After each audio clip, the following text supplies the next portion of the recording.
এখানে নামাজ পড়ার ব্যবস্থা।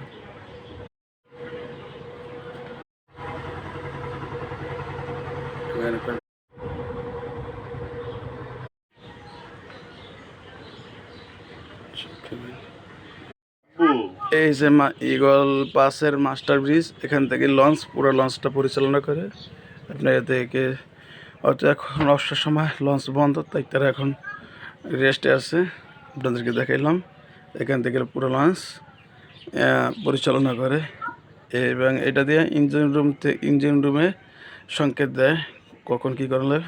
ওই আইপিএস আছে, জিপিএস আছে, এটাকে জিপিএস বলে। লঞ্চের নিচে পানির গভীরতা কতটুকু এটা দেখার জন্য, এবং আরও অনেক যন্ত্রাংশ আছে যেগুলোর নাম আমি জানি না। স্টাফরা ঘুমায়, তাই তাদেরকে ডিস্টার্ব না করাটাই ভালো, তাই তাদেরকে ডিস্টার্ব করলাম না, দেখালাম। আরও দেখাবো, ইঞ্জিন রুমে গিয়ে দেখাবো আপনাদেরকে। আমার সাথেই থাকুন। আমি আসছি এখন ঈগল বাসের মাস্টার কোয়ার্টার ভাই ইমরান ভাইয়ের কাছে। তিনি এখন আমাদেরকে দিক নির্দেশনা দেবেন কোনটা দিয়ে কী করে, একটু বললে ভালো হয়। জি, এটা দিয়ে কী করে? এটা হচ্ছে বিএসএফ জাহাজের লগে কন্টাক্ট করা। জি। হ্যাঁ, তারপর এটা হচ্ছে আপনার জিপিএস জি। জায়গার এবং পজিশনের কোর্স জি। এটা হচ্ছে রাডার।